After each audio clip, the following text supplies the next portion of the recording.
Okay, this is number 5 from the practice problems. A dump truck slowly lifts up its truck bed, increasing the slope of the truck bed. A 15-kilogram box is sitting on the truck bed. The coefficient of static friction between the box and the truck is 0.48, and the coefficient of kinetic friction between the truck and the box is 0.31. A. At what angle will the box begin to slide down the truck bed? B. Once the box starts to slide, what is the acceleration of the box down the truck bed? Assume the truck stops lifting its bed once the box begins to slide. Oops. So let's draw this diagram. You've got the truck bed, and you've got a box sitting on the truck bed, inclined at an angle phi. Our given information, we know that the mass of the box is 15 kilograms. We know that the coefficient of kinetic friction, mu k, is 0.31, and the coefficient of static friction, mu s, is 0.48. What we're looking for in part A is the angle of incline, so we're looking for phi, and in part B, we're looking for acceleration. So let's start with part A and drawing the force diagram for part A, because these will be different force diagrams. Here's my surface. We've got FG going straight down, FN going perpendicular to the surface. Break apart FG into FGY and FGX.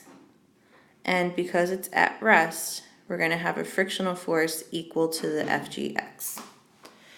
So from our force diagram, again, because it's at rest, we know that frictional force equals FGX, and we know that normal force equals FGY. So since frictional force also equals mu Fn, we can say that frictional force equals mu Fgy. Making this right here, so frictional force equals mu Fgy, substituted into there, we get mu Fgy equaling Fgx. Fg is equal to mg, so this is mu mg. The y component of Fg would multiply that by the sine of theta. This equals Fgx, which would be mg times the cosine of theta. Mass is irrelevant in this case because it cancels out, it's in both terms, and we're looking for theta. So we want to get theta isolated. To do that, we're going to divide both sides by sine theta, so mu equals cosine theta over sine theta. Cosine theta over sine theta is going to equal cotangent of theta. So if mu equals the cotangent of theta, theta will equal the inverse cotangent of mu. Inverse trig functions. So inverse cotangent of mu, this would be inverse cotangent of, we're using the mu for static friction since it's not moving, so 0.48. Oops, will give me theta. I'm just going to rewrite this. So theta equals the inverse cotangent of 0.38. The easiest way to put this into your calculator would be that knowing cotangent is 1 over tangent, using inverse tan of 1 over mu. This should be a 4, not a 3, I'm sorry. So this would be the inverse tangent of 1 over 0.48. That means that your theta is going to equal 64.3 keeps on going degrees. However, that's not the angle of incline. Phi will equal 90 degrees minus 64.3 keeps on going degrees. So your angle of incline equals 25.6 ... degrees, 2 sig figs. Phi is approximately 26 degrees. And that and or the 64.3 degrees are two numbers that you probably want to have stored in your calculator.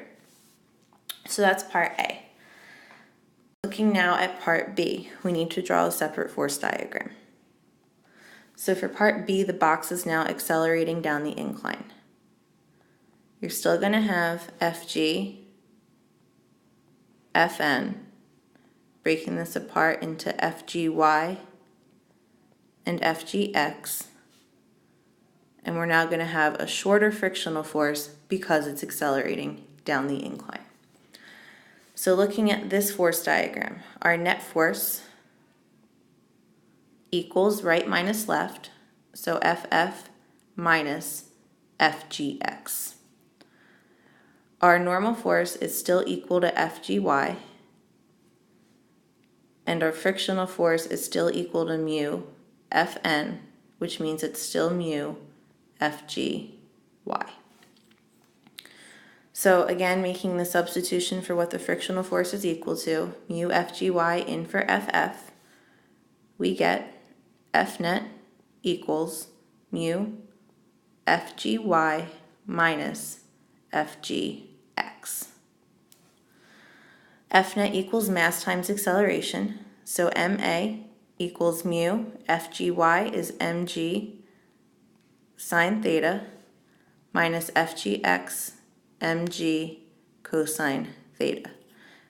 Again, our masses are going to cancel, so acceleration equals factoring out the g times mu sine theta minus cosine theta. So acceleration equals 9.8 meters per second squared times, this time it's sliding, so we want to use the coefficient of kinetic friction, 0.31 sine, we're using the angle from part A, not phi, but the theta, 64.3 keeps on going degrees, minus cosine of 64.3 keeps on going degrees. And you should have stored this number in your calculator because you want to use the whole unrounded number. This is going to give you an acceleration of 1.50 keeps on going meters per second squared. And this number is negative. I forgot that comes out because the sine of 64.3 times 0.31 is less than the cosine. So with 2 sig figs, acceleration is approximately negative 1.5 meters per second squared. Part B was exactly like the second example from the Lord of the Rings worksheet. Part A was similar to the first from the Lord of the Rings worksheet. Part A is also exactly like number 3. So again, numbers 2, 3, 4, and 5 on this worksheet are pretty similar to each other in the way you want to solve, breaking everything apart into the equations, figuring out what can cancel. I don't think mass was relevant for any of these.